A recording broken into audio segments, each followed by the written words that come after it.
우리 귀한 임마누엘 성가대의 찬양이었습니다. 아주 마음을 시원하게 하는 귀한 찬양이었습니다. 감사를 드립니다. 오늘 말씀의 제목은 꿈을 버리지 말고 키우십시오 라는 말씀입니다. 하나님이 우리에게 주신 삶의 에너지가 많은 것이 있지만 그 중에 하나가 꿈이라고 생각합니다. 꿈은 하나님이 주신 우리의 에너지라고 할 수가 있겠습니다. 저는 편의상 꿈을 이렇게 두 가지로 나눠봤습니다. 꿈은 두 가지가 있는데, 첫째는 무의식 세계에서 일어나는 꿈이 있습니다. 무의식의 세계에서 일어나는 꿈, 우리가 잠잘 때 꾸는 꿈, 그것을 드림이라고 한다면은, 또 하나 우리의 의식 세계 속에서 일어나는 꿈, 비전이라고 할 수가 있겠고, 이것을 좀 쉽게 이야기하면 소망, 열정이라고도 할 수가 있겠습니다. 먼저 드림이라고 하는 꿈은 우리가 잠잘 때 꾸는 꿈입니다. 이 꿈은 무의식의 세계 속에 있지만 무의식의 세계 속에서도 하나님이 역사하시고 또 우리에게 하나님의 영적인 메시지가 있다는 것을 기억해야 될 것입니다.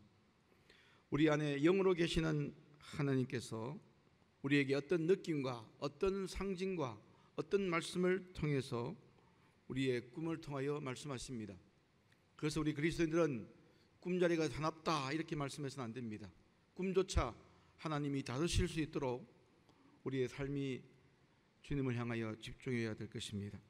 꿈은 나와 하나님과의 관계를 연결해주는 무의식의 통로고, 또 나를 향하여 말씀하시는 하나님의 또 하나의 언어라는 사실을 기억하시기 바랍니다. 그래서 그런지 성경에 보면 하나님의 사람들은 꿈을 자주 꿉니다. 그리고 그 꿈을 해석하는 지혜도 가지고 있습니다. 대표적인 사람이 바로 요셉이었고 또 다니엘이 바로 그런 분입니다. 이처럼 하나님은 우리에게 드림이라는 꿈을 통해서 말씀하시고 역사하시고, 그래서 우리의 과거와 현재와 미래의 삶을 조명해 주십니다. 그런가 하면 두 번째 비전이라는 꿈은 우리의 의식세계 속에서 하나님이 주시는 메시지가 비전이라고 할 수가 있습니다.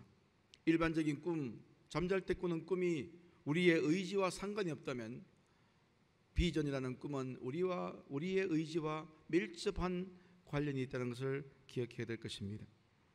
애굽의 감옥에서 관원장들이 꾼 꿈은 드림이었습니다. 그러나 에스겔 선지자가 그발 강가에서 보았던 환상은 비전이었습니다. 요셉과 마리아에게 현몽했던 천사의 꿈은 드림이었습니다. 그러나 밤모섬에서 마지막 세대의 환상을 본 사도 요한의 밤모섬 환상은 비전이었습니다.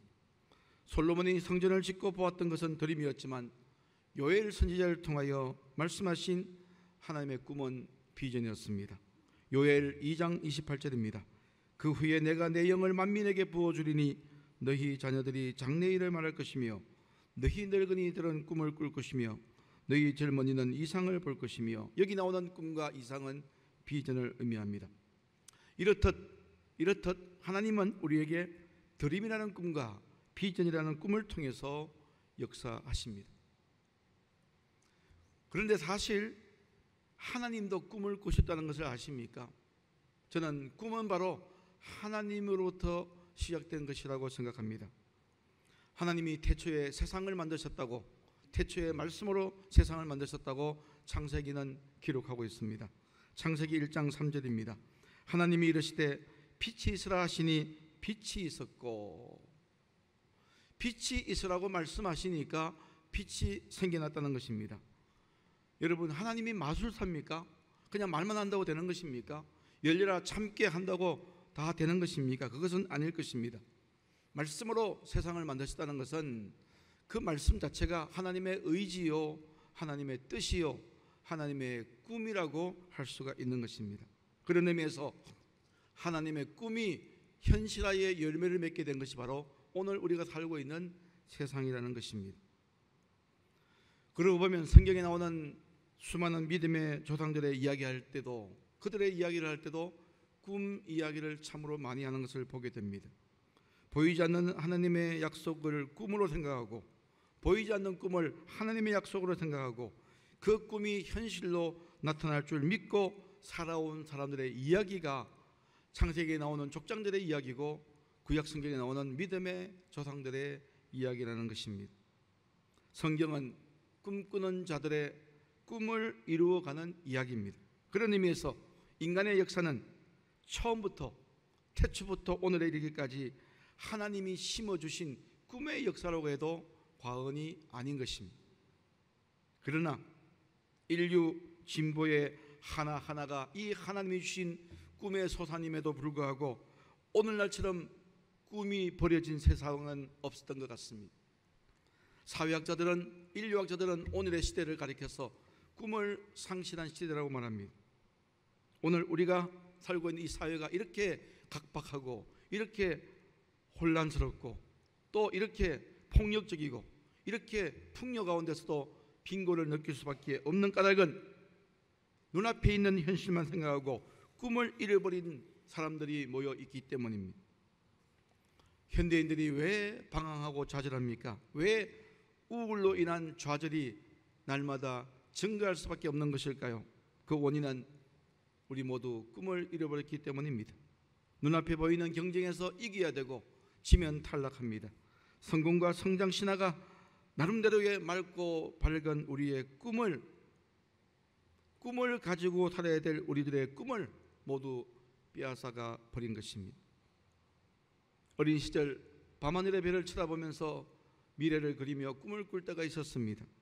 이제는 더 이상 밤하늘의 별을 쳐다보며 미래의 꿈을 그렸던 그런 때는 다시 오지 않을 것만 같습니다. 꿈을 잃어버린 사람은 현실이 전부이며 현실에 침몰할 수밖에 없습니다.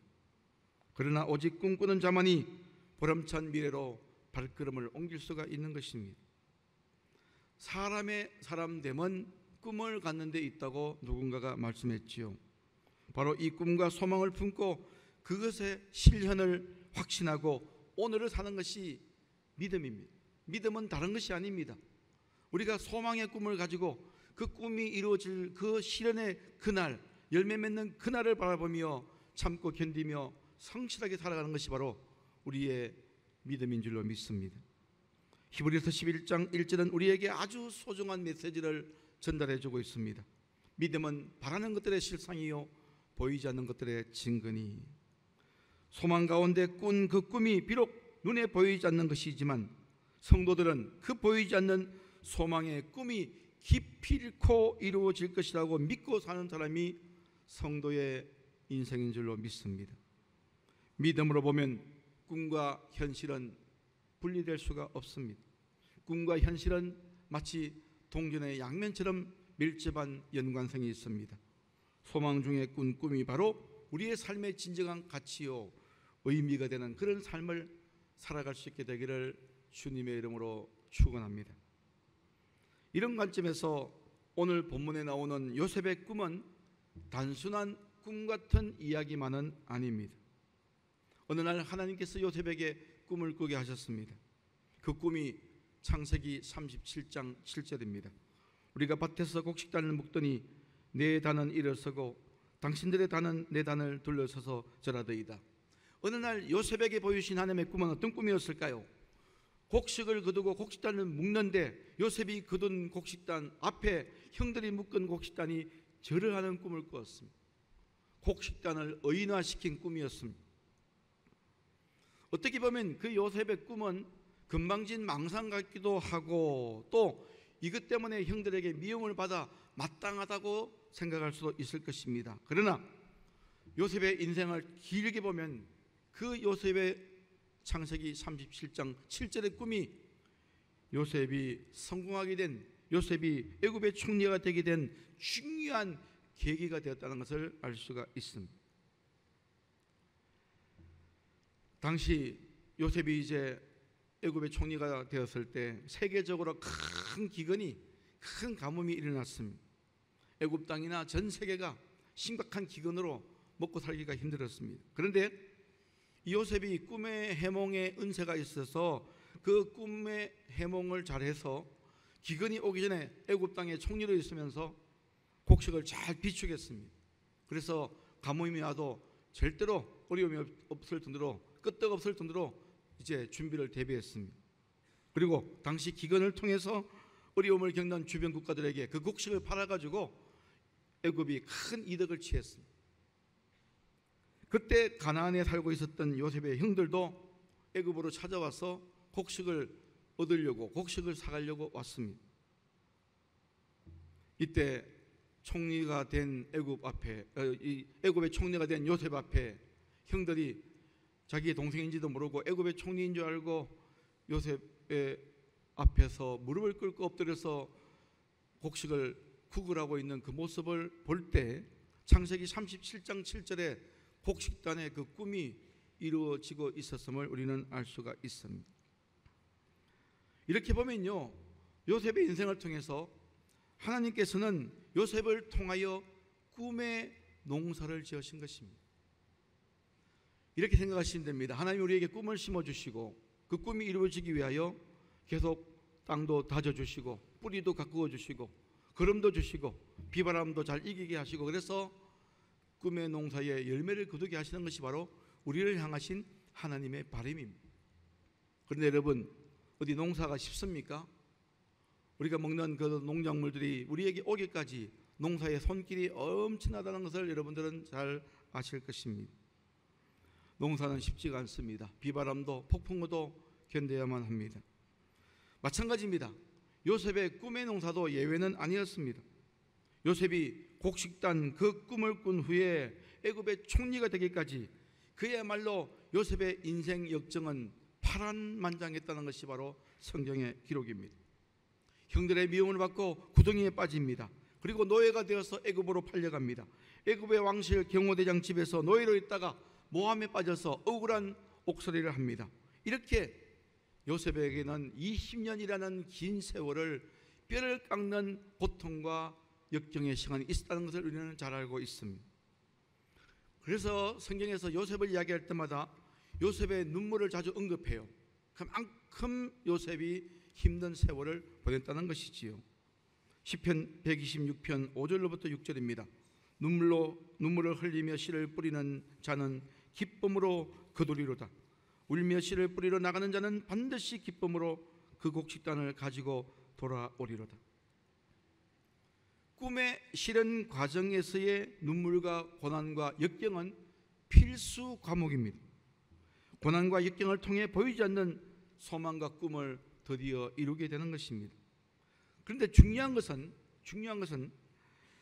꿈을 이루기 위한 고난도 꿈을 주신 하나님이 주신 것입니다. 여러분, 우리가 꿈을 이룰 때 이것이 진정한 하나님이 약속하신 꿈이라고 생각하고 그 꿈을 이룰 때 우리가 겪는 고난은 운명의 장난도 아닙니다. 마귀의 유혹도 아닙니다. 우리의 꿈을 다지시고 그 꿈을 이루기 위한 하나님의 계획된 고난이라는 것을 기억해야 될 것입니다. 그렇다면 우리는 고난 중에 우리의 꿈을 심어주고 역경으로 다지시는 하나님의 모진 연단이 그것조차도 하나님의 사랑이라는 것을 우리는 알아야 될 것입니다. 오늘 우리는 창세기 37장 말씀을 읽었습니다. 이 37장은 요셉의 꿈의 성취를 위한 고난의 시작, 고난의 과정을 잘 묘사해 주는 본문입니다. 다시 한번 요셉의 어린 시절로 돌아가겠습니다. 요셉의 어린 날, 어느 날 아버지가 이제 요셉에게 심부름을 보냅니다. 요셉의 형이 양떼들을 치기 위해서 저 멀리 세겜 땅에서 양떼들을 치고 있을 때 아버지 야곱은 그 형제들이 잘 지내고 있는지, 들판에 있는 양떼들이 어떤지 이제 요셉을 보내어서 동태를 살펴보고 오라고 심부름을 보냅니다. 그래서 요셉은 아버지 말씀에 순종하여 형들을 찾아 나섭니다. 저 멀리서 요셉의 모습을 오는 것을 보고, 오늘 본문이 바로 그런 내용이죠. 형들이 저 멀리서 걸어오는 요셉을 알아봅니다. 기분이 좋을 리가 없지요. 가뜩이나 아버지의 총애를 독차지하고 있는 요셉이 미웠습니다. 그런데다가 또 그렇게 기분이 안 좋았는데다가 요셉의 곡식단에 형들의 곡식단이 절을 했다는 기분 나쁜 꿈 이야기를 들은 터라 형들은 동생에 대한 반감이 있었습니다. 그래서 저 멀리서 오는 요셉의 모습을 보고 형들은 요셉을 죽이기로 계획 세웁니다. 오늘 19절부터 20절입니다. 저기 꿈꾸는 자가 오는도다. 자, 그를 죽여 한 구덩이에 던지고 우리가 말하기를 악한 짐승이 그를 잡아먹었다고 하자. 그의 꿈이 어떻게 되는지 우리가 볼 것이니라. 형들은 요셉의 꿈이 어떻게 되나 보자, 이렇게 빈정대면서 요셉을 구덩이에 던졌습니다. 그러다가 때마침 지나가던 애굽의 상인에게 요셉을 은 20냥에 팔아버렸습니다. 노예로 팔았습니다. 그리고 아버지에게는 요셉이 들짐승에게 물려 죽었다고 거짓말을 했고, 야곱은 정말 아들 요셉이 죽은 줄로만 여겼습니다. 이후 요셉은 애굽 왕의 경호대장인 보디발의 집에 노예로 팔려가 20년간 애굽 땅에서 엄청난 고생을 하게 됩니다. 그러나 여러분, 요셉이 어떤 사람입니까? 평소에도 그랬듯이 요셉은 애굽에 가서도 노예 생활을 하면서도 그는 성실했고 진실했습니다. 보디발은 그를 신임하여 집안일 책임을 맡기는 직책을 줍니다. 그러던 어느 날 요셉은 보디발의 아내의 성적인 유혹을 받게 됩니다. 하지만 수차례의 이 유혹을 거절하면서 보디발의 아내에게 이렇게 말합니다. 창세기 39장 8절 이하의 말씀입니다. 요셉이 거절하며 자기 주인의 아내에게 이르되 내 주인이 집안의 모든 소유를 간섭하지 아니하고 다 내 손에 위탁하였으니 이 집에는 나보다 큰 이가 없으며 주인이 아무것도 내게 금하지 아니하였어도 금한 것은 당신뿐이니 당신은 그의 아내임이라. 그런즉 내가 어찌 이 큰 악을 행하여 하나님께 죄를 지으리까. 여러분, 저는요 이 한마디 말씀이 요셉의 꿈이 이루어지게 된 중요한 이유라고 생각합니다. 요셉은 언제나 하나님을 경외하고 하나님을 두려워했기 때문에 하나님 앞에서 결코 죄를 지을 수가 없었습니다. 보디발의 아내의 유혹을 그는 수차례의 유혹을 거절합니다. 그러자 이제 그녀는 오히려 요셉이 자신을 범하려고 했다고 하면서 모함하여 요셉을 감옥에 가두게 합니다. 그런데 여러분, 이제 노예 신분에서 감옥으로 이제 바뀐 이 요셉의 환경을 보시면 요셉은 여전히 감옥에서도 신실하고 성실했음을 알 수가 있습니다. 그래서 역시 간수장은 모든 제수를 요셉에게 맡겼습니다. 요셉은 옥에 갇힌 애굽의 고위관리인 왕의 두 관원장의 꿈을 해몽해 줍니다. 그 해몽대로 그대로 들어맞았지요. 해몽대로 한 관원장은 죽게 되었고 다른 관원장은 옥에서 풀려나 복직하게 되었습니다. 그러다가 2년이 지난 시점에 애굽의 왕 바로 왕이 아주 특이한 꿈을 꾸게 됩니다. 그런데 그 특이한 꿈을 해석하려고 해도 아무리 고민해도 해석할 수가 없었습니다. 애굽의 수많은 학자들을 불러서 물어봐도 알 수가 없었는데 그때 마침 옆에서 보좌하던 관원장이 감옥에 있던 요셉이 생각났습니다. 꿈 해몽을 잘하는 요셉을 바로 왕에게 소개해주고 결국 요셉은 바로 왕의 꿈을 잘 해몽해주고 또 애굽에 큰 공을 세우는 대가로 애굽의 총리가 되었던 것입니다. 그 세월이 20년의 세월이었습니다. 실로 고난과 역경의 세월이었지요. 자, 그런데 제가 여러분에게 이 말씀을 드리려고 지금까지 장황하게 말씀드렸는데 성경에 보면 이 요셉의 고난의 세월 곳곳에서 성경은 요셉에게 어떻게 묘사하고 있는지 아십니까? 대표적인 말씀이 창세기 39장 2절, 3절, 21절, 23절인데 요셉의 고난의 세월 20년 동안 그 고난의 세월 곳곳에서 하나님이 요셉에게 어떻게 하셨다고요? 여호와께서 요셉과 함께 계셨다는 것입니다. 이 말씀은 왜 의미가 있느냐 하면 요셉이 평탄했을 때 나온 말씀이 아니고 역경과 고난이 있을 때 나온 말씀이라는 사실에서 매우 의미가 있는 말씀입니다. 이렇게 한번 적용해 보시기 바랍니다. 많이 힘드시죠? 우리 인생이 얼마나 힘듭니까?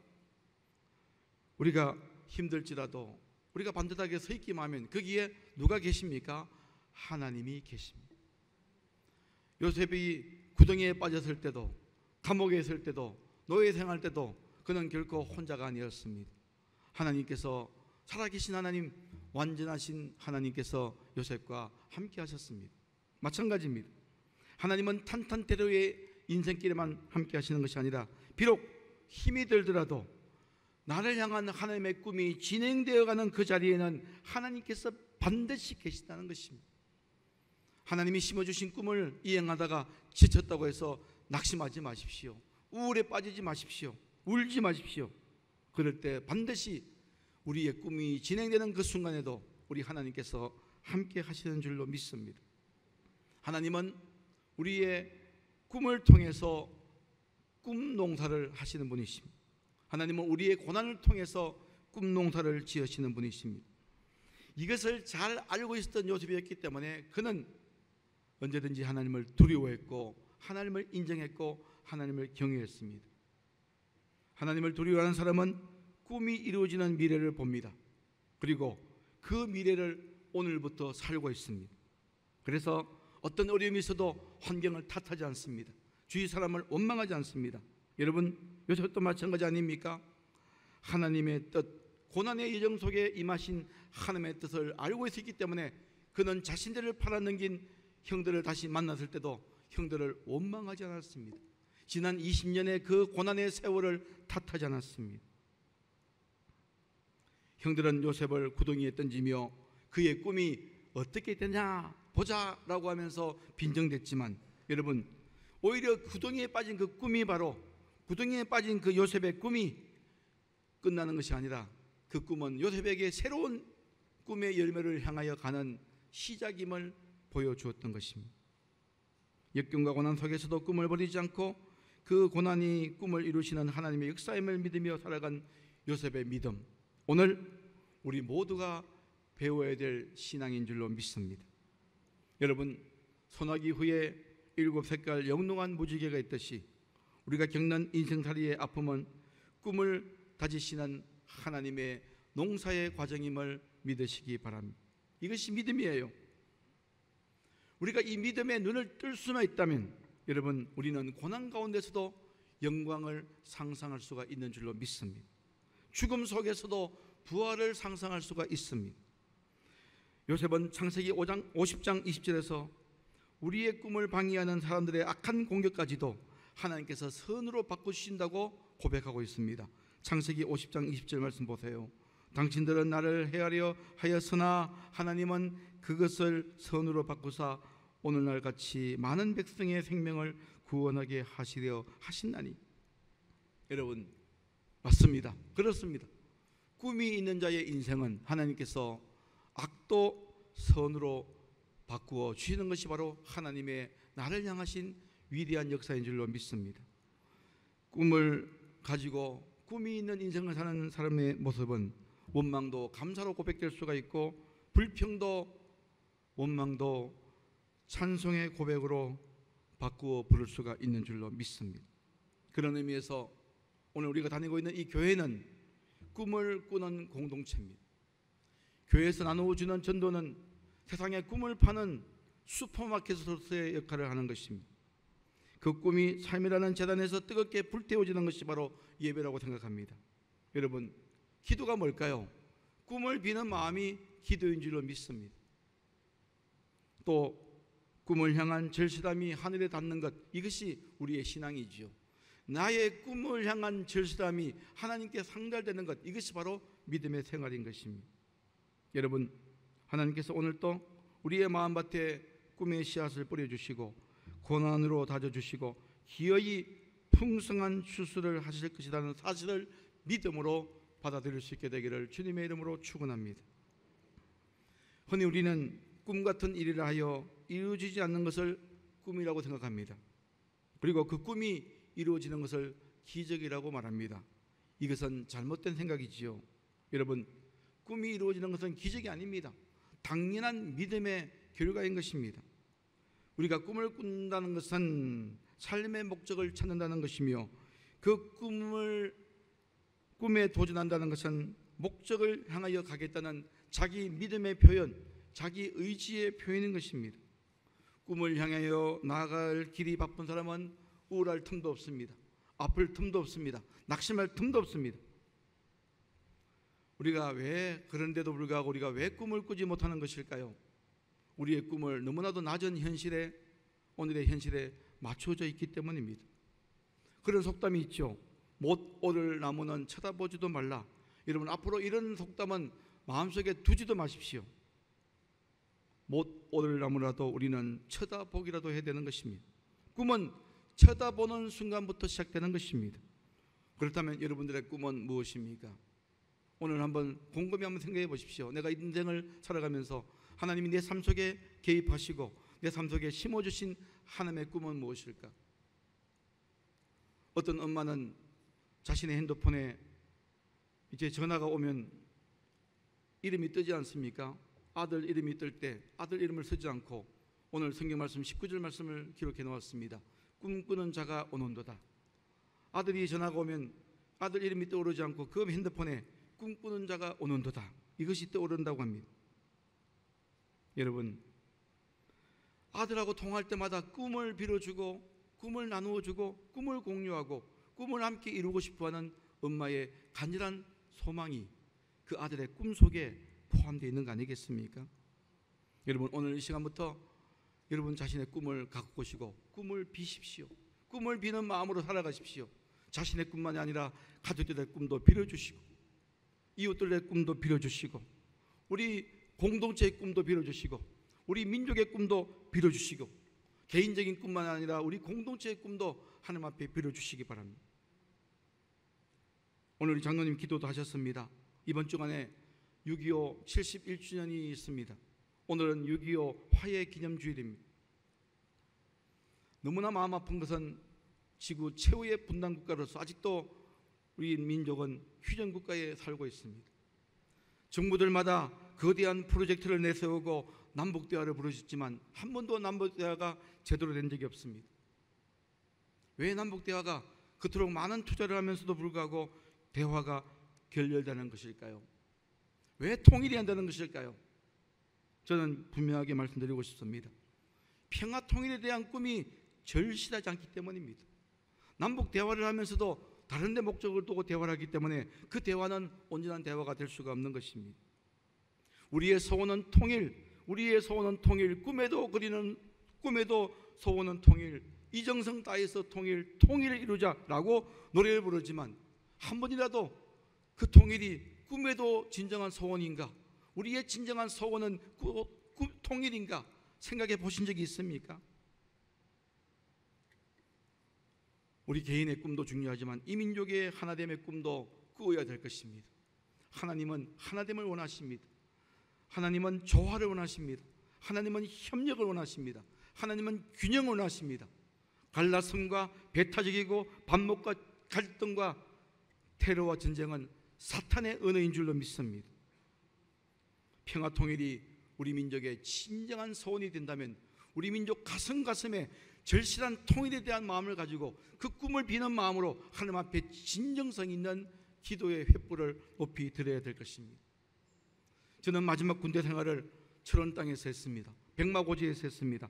철원 땅 백마고지 인근에 가보면 원산으로 가는 기차, 한경남도 원산으로 가는 기찻길 마지막 종착점이 신탈리역이라는 역이 있고 이제 민통수 안에 월정리역이라는 역이 있습니다. 그곳에 가면 철만은 달리고 싶다, 철도 중단점이 있습니다.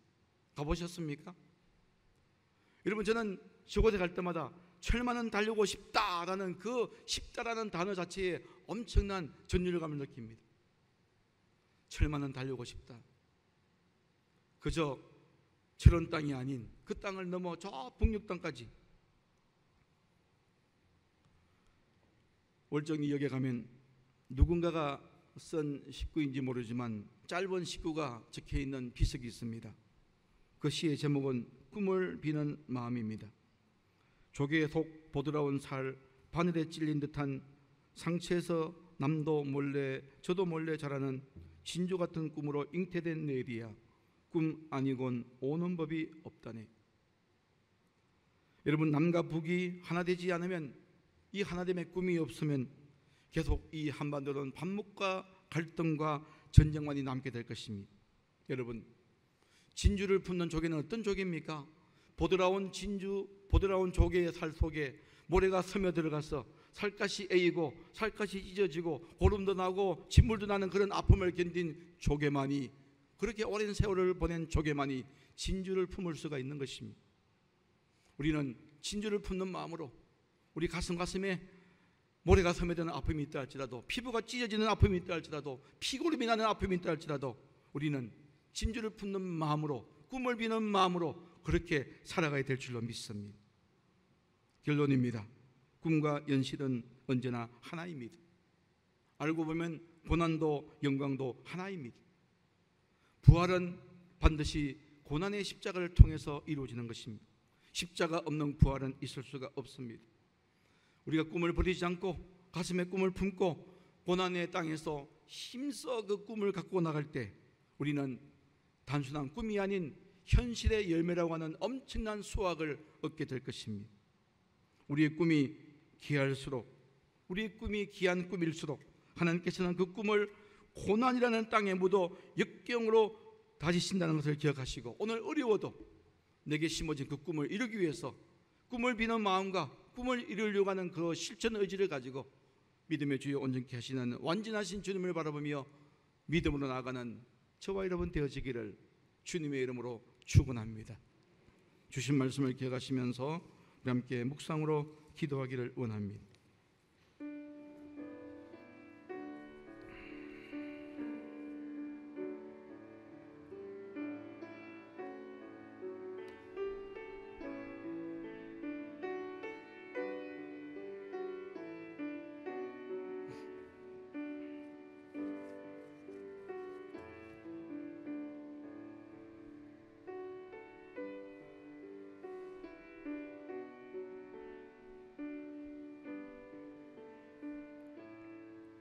하나님 아버지, 우리 예수님의 어머니도 아기 예수님을 낳을 때 꿈을 꾸었습니다.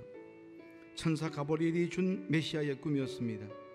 그러나 그 꿈은 십자가의 죽음을 겪어야만 오는 고난받는 메시아의 꿈이었습니다.